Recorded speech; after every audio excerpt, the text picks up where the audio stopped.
Lashing. Welcome to the craft room, the lady cave, or whatever you want to call it, shop. Palace calls this space a shop, so I guess mine's not. It's my shop, but anyway. What I'm going to be doing today, a little purpose of this video is I'm in the middle of putting together a frock coat. It is a frock coat from an individual that I know who comes hangs out with Loose Cannon Company, and he has a solid linen body. I'll have some simple buttons on it for him to be able to close it up, made out of pewter buttons, and it has full pockets, full usable pockets. The majority of the body has already been put together, so this is going to be more of me putting the pieces together. So in the process of making a frock coat, I do it in 3 steps. Obviously everything gets cut. Then I do all the details, which is the pocket flaps, put the pockets on, embroidering the inside of it, because every single one of our pieces has Parlay embroidered on the body of it. And then I will start putting things together. So the lining and what I'll call a shell, which is the outer part of material, those get completely put together without the sleeves. And then the sleeves get put together with cuffs. So here is what we are going to be working with. This is the body of the frock coat. So it's completely put together, except obviously, like I said, without the sleeves. And down here we have the working pockets, nice and deep, so they can hide whatever goodies they want in there. So, and this is quite hefty right now, and it doesn't want to stay on a hanger. But this is what we'll be putting together today. I got that.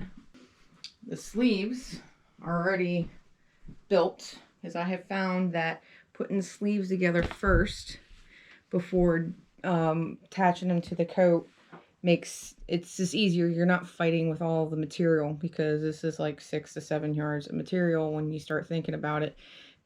Actually it's more than that. You're talking almost like 10. Yeah, you're talking almost 10 yards of material between the lining and the shell piece. But so the cuffs are already on, the lining is already in here, and it's already attached to the cuff, to the edge of it. And what we'll do is when we attach it, we will shove the lining in, attach it with the machine, and then come in and do a hidden stitch for the sleeve. And both sleeves are built. One of the things you need to make sure when you're building this, when you're putting it on, is that you're putting the right sleeve on the right side and the left sleeve on the left side, because it's a bitch when you do it wrong. So that'll be the progress we'll do here. It'll be a time-lapse video. I'm using this just a little bit as an introduction to what will be that.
So I ran out of bottom thread.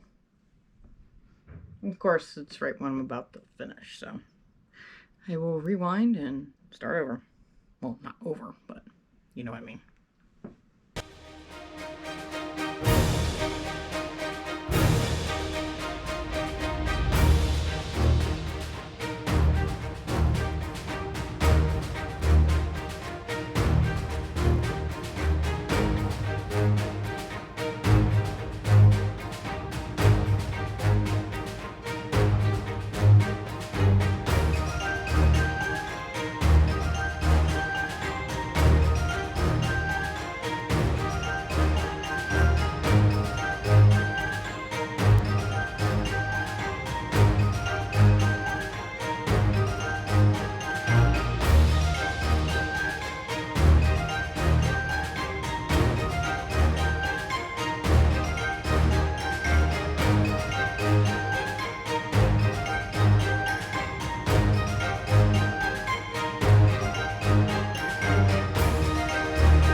now left is I have pinned the armhole sleeve lining to the main body of it.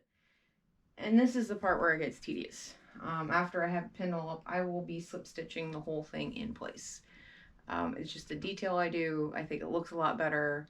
And it's something I prefer doing than having an outside stitch go onto the lining here. So that is my next step.